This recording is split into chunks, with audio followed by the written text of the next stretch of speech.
Hi, welcome to our next edition of Field Trip Fridays. Here we are, I'm Brad Bertelli with the Curator with the Keys History and Discovery Center. And today we're going to talk another piece of one of the historic artifacts that are found around the Upper Keys. Remember, if you have questions, I think we have the system worked out now that we'll be able to see the questions on air as they come in. So if you do, type them in and Aaron will get back to me. Looks like we don't have much direct sun today, so I don't think we're going to have an issue with the phone overheating as we've had in the last couple. So before we get moving on, today we're on Lower Matecumbe Key. And we are at the very tip of Lower Matecumbe Key. You can see the objects behind me out in the water. Locally, they're often referred to as the Coffins. They're a great place to go fishing, fish-like structure, and they kind of gather around those concrete structures. So there's a couple boats out there now doing a little fishing around the Coffins. And the Coffins are kind of a metaphoric, symbolic name for them. I don't think it started out that way. I think they're called the Coffins, or became known as the Coffins, because of how they look out in the water. What they actually are bridge piers. Now, this week during our exploration of the Keys History and Discovery Center, we've been talking about the Labor Day hurricane 1935 and talking about the World War I veterans who were sent here to work on bridge projects. Prior to 1935, prior to the hurricane, the overseas highway, you could drive from Miami to Key West, but what would happen is you would stop at Lower Matecumbe Key, just north of us, and you would board an automobile ferry. And from that ferry, you would take a 4-hour trip to No Name Key, where you would disembark and then travel the rest of the way to Key West. It wasn't a super efficient way of travel, and they wanted to create a solid bridge system that would eradicate this need for the ferries. So to do this, the veterans were brought down to the Keys, and they were housed in 3 work camps.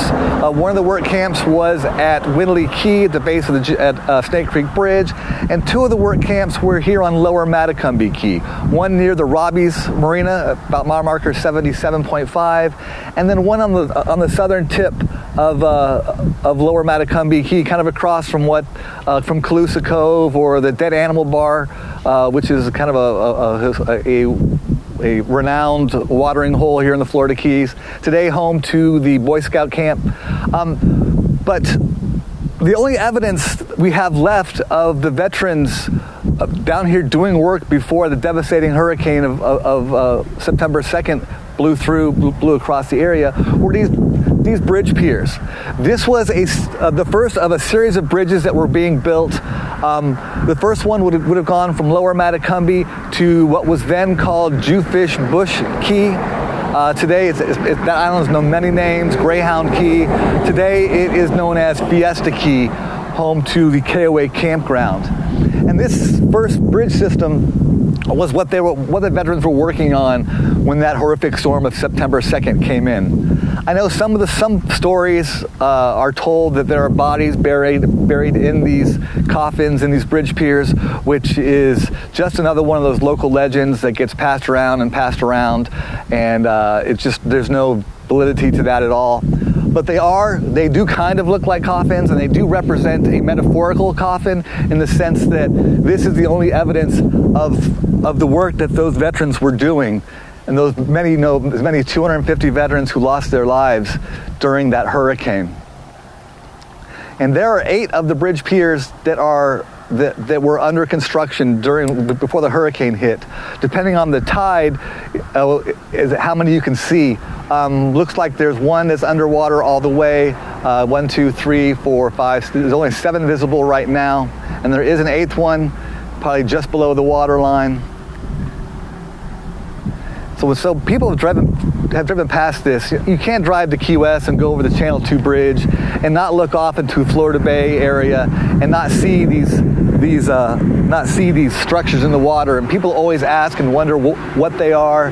So this is what we're doing today, is getting a little background information. So the next time you're driving down Lower Matecumbe, heading south or west to Key West, you'll look off to the side and you'll see these structures in the water, and you'll know what they are. They were concrete bridge piers built that would have been built to have this concrete solid bridge system that would have paralleled the railroad on the way to Key West.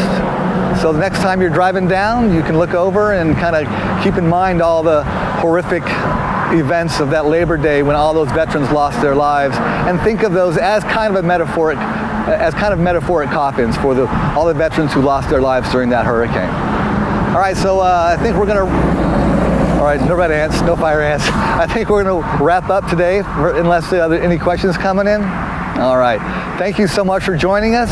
Monday, we're going to be back at the museum with another presentation on Mote Marine Lab with our aquariums.